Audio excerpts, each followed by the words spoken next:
Hi, I don't remember how I started this last time, so I'll have to go back and look. But I'm Cheri Hardman from Diary of an Ex-Ho. Today I'm doing a reaction video to episode number 3 with Allison Fine. So I'm just going to go watch the episode right along with you, and I'll pause when I have comments. And yes, this is my naked reaction, so deal with it. Welcome to Diary of an Ex-Ho. I'm Cheri Hardman, your ex-ho. My guest today is Allison Fine. And remember the old saying, always a bridesmaid when you're a hoe. Anyway, this is Diary of an Ex-Ho. I'm Cheri Hardman, your ex-ho. This is my good friend Allison Fine. Hi, Allison. How are you today? I am fine. How are you? Good. I'm good. It's always good to be off work. Yeah, I'm not celebrating that yet today. Oh, okay. So, we're probably going to talk. That means that Allison was trying to be sneaky and do that while she was on the clock. We got you, girl. Talk about sex today. That's kind of the point. And I kind of have, I'm still quite unsure how I'm going to go with you. So we're just going to talk about some stuff. Okay. All right. So, do you remember like your first sexual awakening? Like when you first realized like, oh, there's something going on that I haven't felt before, or the first time you really like got a big crush on someone and realized that there was some.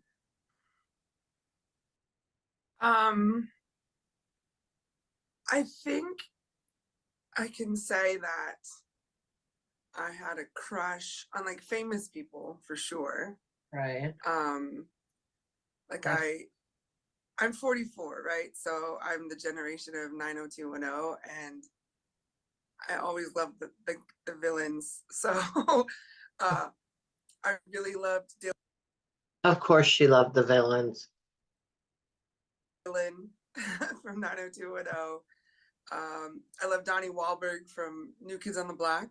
So I remember having like crushes and feeling attracted to them, but my parents were not very open about talking about sex, talking about anything related to that. Okay. So I don't remember that. And I don't really remember having those feelings myself. Even when I had sex for the first time, it was more, this is just something you're supposed to do. So yeah. Interesting. So when did you, okay, have you ever had that feeling before? Like I'm highly sexual now, yeah. Okay. All right. And so I'm very pro-sex. I didn't want to just assume. No. Yes, I have all of that now, but that was stuff that I just had to learn through experience. A lot of it, I think, right. There was no birds and the bees conversation at all that I can remember. It wasn't don't do this or do that. It was just no conversation at all. Interesting. So did you see your parents be affectionate with each other? No. I remember like, I'm not gonna bust my mom out because she's still alive, but I remember finding my dad's porn like in the closet, in the top of the closet. But my parents were not really affectionate towards each other. Mm-hmm. And then when I did start having crushes, even on famous people, like I would get a poster for my room, but I would never be like, oh my God, he's so cute. Like that was just never my personality though. Mm-hmm. So I was never swooning over anybody. Very different, I think now. I may not be as expressive about it, but I think I have, I definitely have those feelings. For some reason, this just gave me a visual thought because I remember like I used to kiss pictures of like David Cassidy. But she just said she didn't do that kind of stuff, but she does now. And so it makes me picture her kissing a picture of someone. Only funny to me. I realize that. Let's go on. And then a I don't Okay, remember my let parents me being ask you like that. this. What do you think would have been different about your life if your parents had been open about sex? I think I might have made better choices. I mean, when you're not being informed at home, but you spend a lot of I wish I would have asked this to everybody on this show. Why didn't I? Let's write that. We're going to stop and write that down. What would have been different about your life if your parents would have been more open with you about stuff?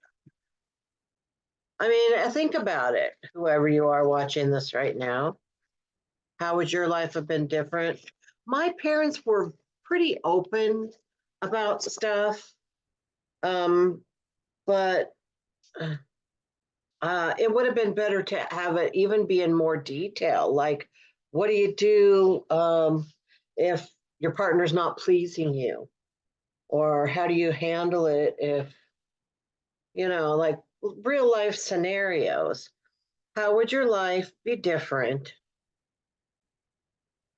I'm amazed at how many people on this show say that their parents never talked about sex at all.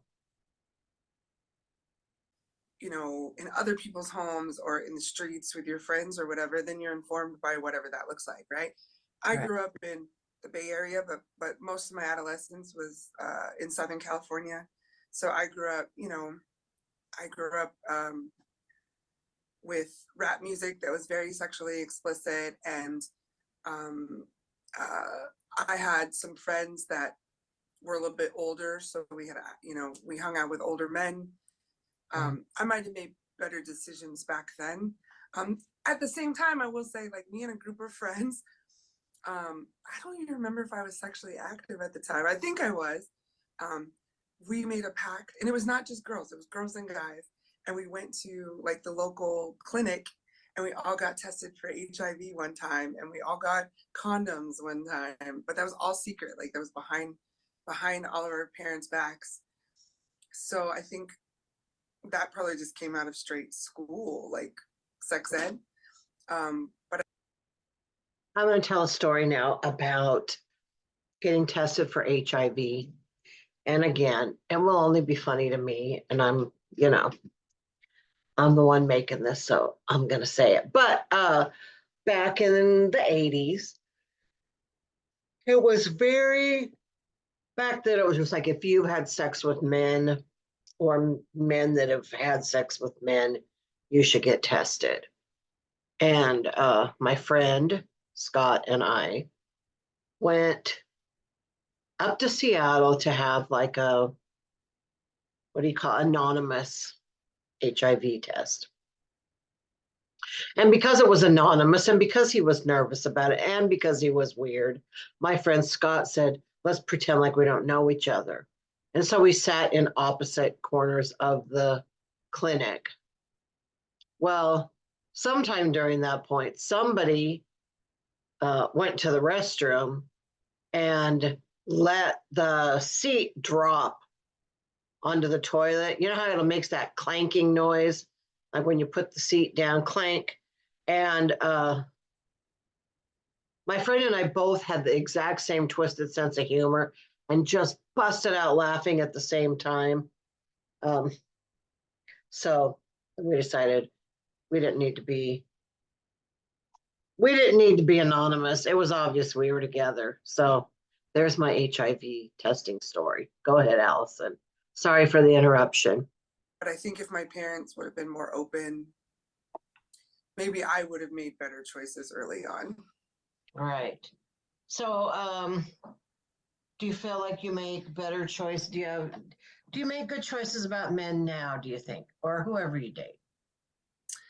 Um, I think I've had cycles, I suppose. I've been married twice.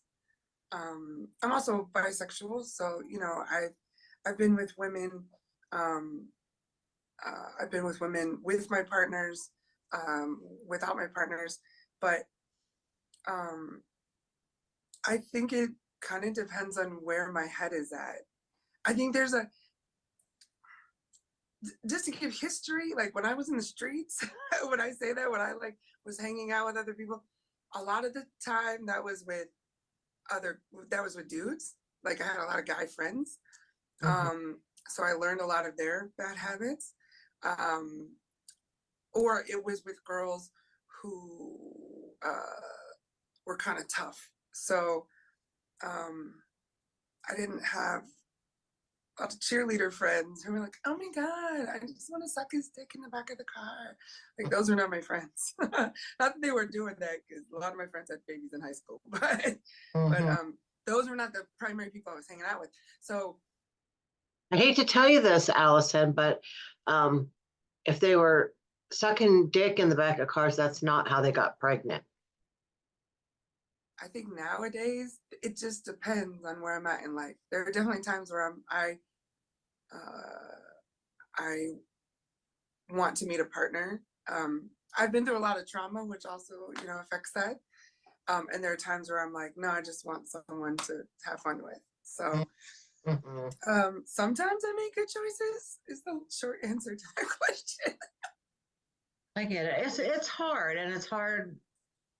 I mean, I found, I was single for 49 years. So I was with Noah's dad, but it for 10 years, but that was like big on and off. I don't even really count that as a real relationship, Yeah. But I totally forgot the point that I was making when I was talking. Well, we were saying like sometimes I make a choice and sometimes I don't. And so sometimes you think like, okay, this person, like he's a nice person, just you want like a booty call with him or whatever, friends with benefits, whatever you call it.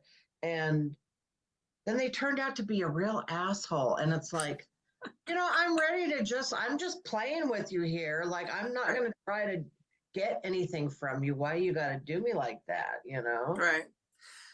I mean, I think that's something I experienced very early on. I was, and maybe these are similar experiences, I don't know, but,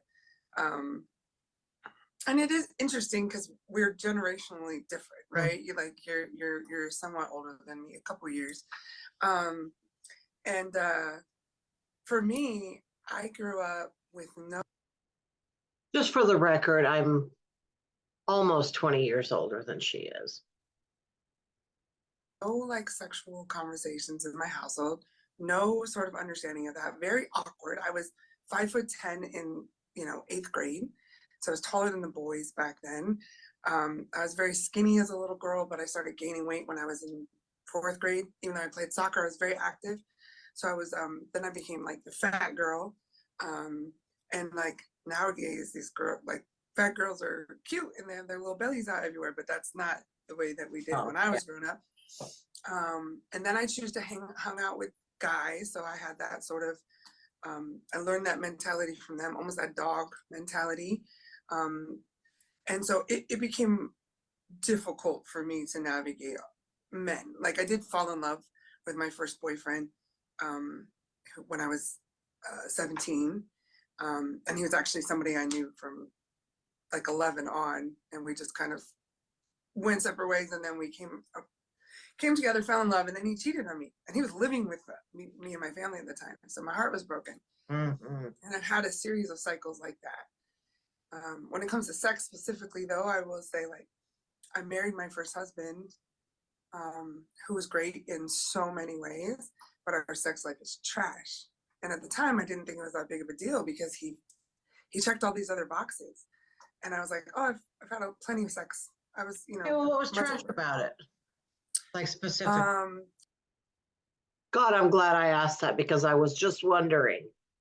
He was very selfish. Okay. He was very selfish. He had an ex-girlfriend who was also queer, but I think she always had like a girlfriend on the side. So like they had a lot of threesomes, and I feel like he didn't feel like he had to do anything. And at first I thought, oh, it's not that big of a deal. And we were together for a very long time. After that, I was like, never again. Like I realized how much sex is important. And never again will I be with a partner that is not a good match for me. But these are all sort of awakenings I had later in life, because when I was younger, it was a very different story. what is your definition of amazing sex? Um, I think you have to have some sort of a connection. And I've had, one night stands that I felt connected to. So connection is a very broad term. I just want to say that is the most common word I hear as an answer to this question from both men and women and everyone else. Right. It could just be purely that physical connection, but some sort of a connection. And then like a lack of selfishness is a really big thing. Like if a man finishes quickly and doesn't care about whether you finished or not, like that's a problem to me. So he should facilitate that no matter what. I had a partner recently for a long time who was amazing in bed. And part of that was because he always made sure that I was taken care of no matter what. And so that was important. And that kind of spoiled me. So now I sort of expect it. Right. I just don't get the ones that don't do that. Like, who the fuck do you think you are? Oh, I get it. I get it if you're just trying to fuck me tonight, but don't think you're gonna fuck me tomorrow. I think that's where that comes from. And it also goes back, there's generational issues and there's issues, among cultures and things like that. But my thing is this, back in the day, I think that men, if they were fucking a fat girl, like lots of men wanted to fuck me. They didn't want to always date me and they didn't always want to be seen with me, right? But they wanted to fuck me. And I think that they thought they were doing me a service by having sex with me. Now, for a long time, I thought, well, if I sleep with someone, then they'll like me, right? And that was a very unhealthy way to think. So I unlearned that behavior and then I developed some other bad behaviors. But I think men think that they're doing us a service by having sex with us. And what they don't realize is like, I could fuck all your friends too. And I could, there's no problem getting any it's kind not of. hard to find someone to have sex with when No, not at you're a all. big woman at all. And as a matter Not of at fact, all. I would go out with my skinny girlfriends and I would always be the one to get hit on. And they'd always like, why do we go out with you? Like, how does this happen? Period. I always had Right. the finest partners, like even if they were just boyfriends or even if they were just guys I was kind of seeing. I never fuck with ugly dudes. I never fuck with ugly dudes. But that doesn't mean they were treating me right. You know what I'm saying? There was a whole slew of other issues behind the scenes, but in terms of like getting dick, that was never a problem. Right, right. What's your favorite porn category or what's your go-to right now? Lesbian, always lesbian. I mean, I'm queer, but I didn't come out as queer openly until I was like 40. But I don't really like dudes in porn at all. Are you comfortable in your body? That's a horrible question for me. That's a really hard question to answer for me, especially now. I've never been very comfortable with it. 10 years ago, I had a gastric bypass, so I lost like 150 pounds initially or so, 160 pounds. Much more comfortable than I ever was. Then there's still parts of my body I wanted to change. And then 4 years ago, as you know, 4 years ago, my ex-husband, who was mentally ill using drugs, had a psychotic break. It stabbed me 9 times, and most of that was in my chest to my waist. So now I joke about it and say I look like I dated Wolverine because I have all these scars, right? So it's like I feel like I look better than I ever have my entire life. Even like my face, like I look at some people my age and I'm like, you're how old? because I'm 44, almost 45, and I see 35-year-olds that are not as, you know, well put together as I am, don't have as, their skin is fucked up, whatever. So I'm comfortable in some ways. I'm still, I feel like I feel like the last few years have been weird just because I have all these scars. But I also had a partner for a good part of that. Like about a year after I got stabbed, I had a partner for, you know, 3 years. And so I guess it wasn't a concern. Now that I'm dating again, feels weird. And now that I'm dating a lot of younger guys hit on me, and I'm not against that, but I'm like, can you handle the trauma understanding of that? It's a deep fucking seated issue. So, You know, this is the one of the most interesting things about Allison, unfortunately. Like, I mean, can't see my boobs there. Is that she went through this and she talks about it so freely.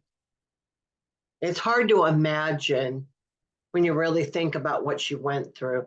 But on episode 69, there's a discussion between all of us about how partners have treated our scars. That is pretty interesting. So if you find this interesting, you might want to go check that out.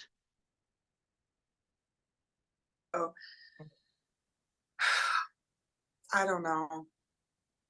I think I'm comfortable the second time with someone, if that makes sense. Mm-hmm. Yeah, that makes sense. All right, so here's what I'm curious about you, because I see you as a very headstrong woman. What? Oh, please. And does that translate into the bedroom? Like, are you dominant during sex or in a relationship?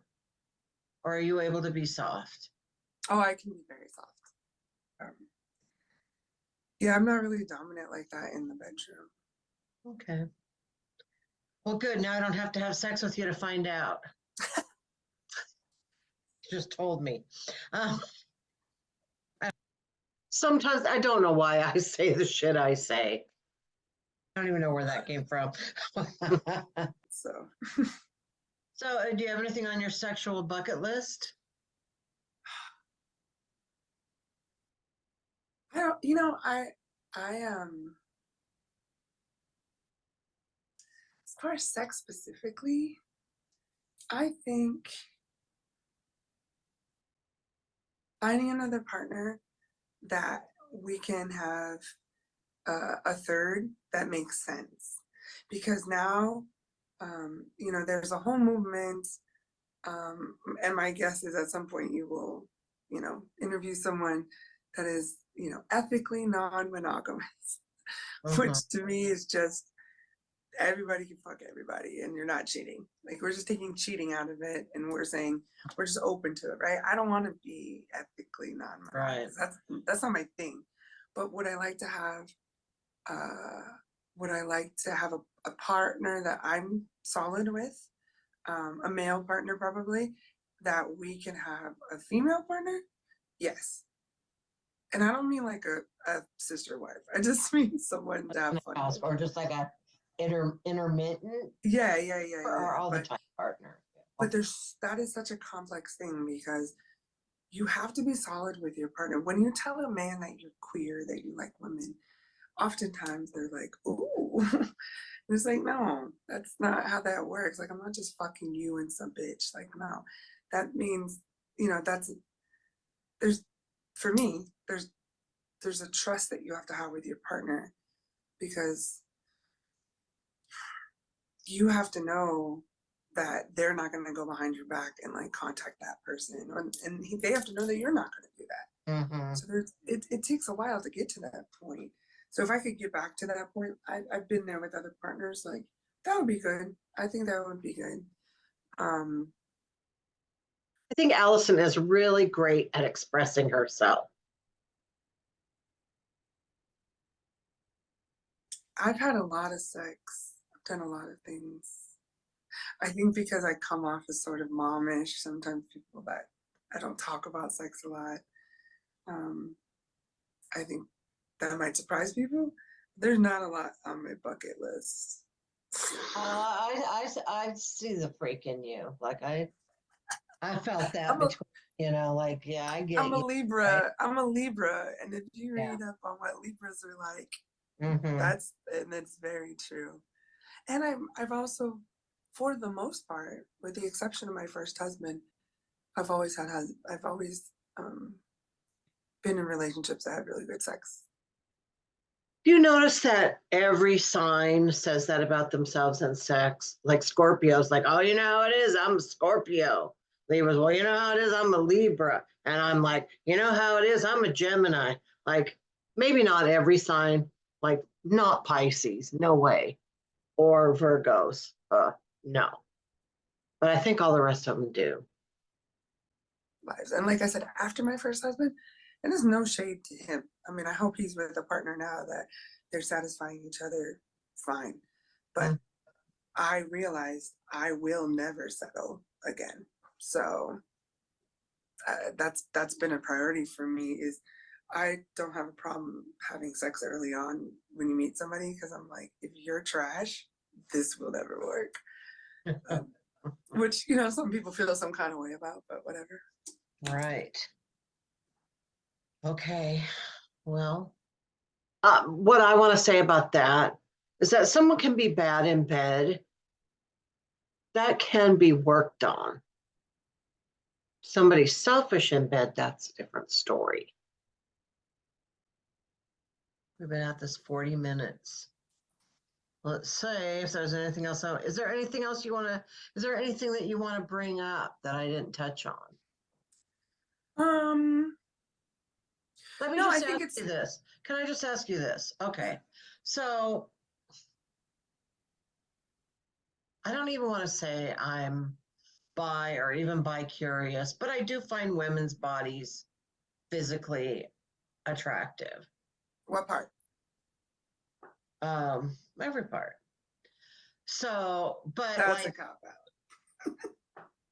no, I mean, really, their women's bodies are beautiful. And You're not more attracted to like boobs than you are butts, or oh, I'm a boob person, I guess, just because I have boobs. So, I noticed. we know. But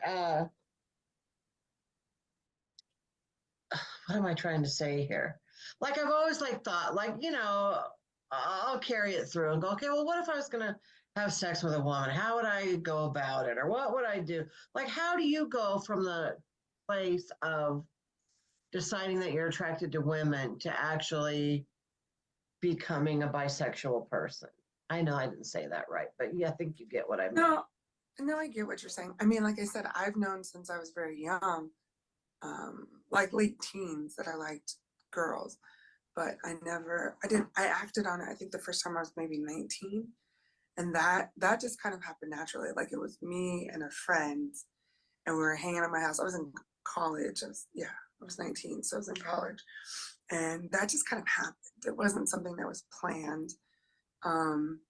Strangely enough, I'm more attracted to like more masculine women, which is funny because a lot of women think that I'm masculine, but I'm really not. Like um, I I've always had such a big body, even though I'm much thinner than I have ever been. I'm still, a big woman, and still have broad shoulders and big feet and big hands. So people assume that I'm masculine, but I prefer like butch women probably more than anything, um, and they tend to kind of fill the stereotypical sort of male, you know, role. Like they will initiate things like that. So um, I think if you let yourself just sort of go with the flow, then it will happen. Like if you make yourself available and say, yes, this is something I'm interested in, or yes, I want to explore these feelings, then you meet the right person and they will guide you through that. No, wait a minute. It sounds like she thinks I was asking her for advice and she's telling me how to do it. So maybe I better write that down. I don't know. But you have to be willing to do it, and also be willing to know when it doesn't feel good or it feels weird, and maybe you want to stop, or maybe you just want to take a break, or maybe you want to try something else, things like that. So,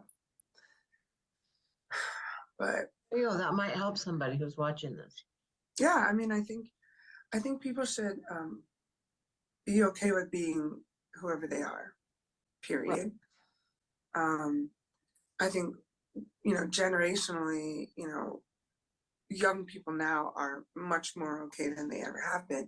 But at the same time, young people are still committing suicide because their families are not accepting of who they are. Young people are still getting kicked out of their houses because they are someone that their parents didn't envision for them. Mhm. Trans women, especially trans women of color, are being executed in this country, being hidden. There's a politician in South Dakota, North Dakota, who's being silenced by her legislature because she's a trans woman, and they're literally not allowing her to speak, and she's elected into those positions. So we have a long ways to go on one hand, but the other side of that is, I think that being sexually open and exploring your gender, exploring your sexuality, that is something that is more accepted than it's ever been, right? So I don't ever want to say like this is the way the world is, because there's still a dark side. There's still a Right. dark side to the world, but it's much more open than it's ever been. I will also say to women that are older, if you have had those feelings and you just never explored them, don't be afraid. Don't be afraid. And it's probably a little more difficult when you're in a monogamous relationship, especially a long one, and your partner's not open to that. That's really tough. But I do think you have to be authentically who you are, and um, don't die regretting something.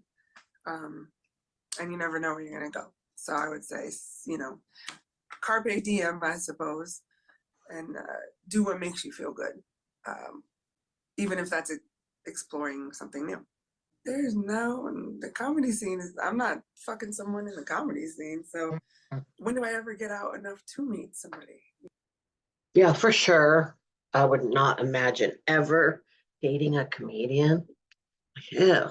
Um, but yeah, a woman that's as busy as Allison is, it's got to be really hard to meet people. I didn't talk about this, but I lost my virginity to, like, I grew up as a white girl. Most of my friends were black.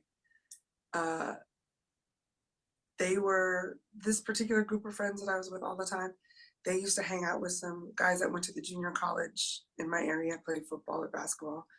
So they were a couple years older than us, not much. I was 16, he was 18. But this was the one white boy that hung out with all the black football players. He was a football player too. And our friends just said, "Oh, you obviously should." You know what I'm saying? And I went over one night, and I think I probably drank Kool-Aid with vodka in it, and it happened, and it was absolutely not momentous at all, and terrible. But that started like, you do what you're supposed to do because society says you're supposed to do it. Like, you're 16 now, he's cute, you're cute. That's the only white boy I've ever been with my entire life. I was not attracted to white men. I've never been attracted to white men outside of Donnie Wahlberg, Brad Pitt, Johnny Depp. That's crazy. Now, I didn't really like, did I hear that right? First guy she was with was a white guy, and that's the only one she's ever been with. Is that what she just said? Like, but society said we should, so we did. And Mm-hmm. now, I think I did that for a long time because I had self-esteem issues, bad ones. And then, yeah, I think I flipped the script and was like, uh, I'm gonna do it to you so you don't hurt me, which is just a whole nother unhealthy set of coping skills. And now I do what I want because I want to. I'm trying really hard to be okay with the fact that I'm not for everyone. That's something I've always struggled with. Some people just don't like me. Some people have reasons. Some people just make up reasons. I always say, like, I don't give a fuck. I give a fuck. But I've never been so okay with, like, oh, well, that's a you problem, not a me problem. Mhm. I really like that. Just her saying she's not for everyone. That's something I need to say sometimes. Just, yeah, I'm not for everyone. And actually meaning it, not just saying it, but actually meaning Mhm. it. So, All right. Well, that was fun. Thanks for watching this with me, and I'll see you naked some other time.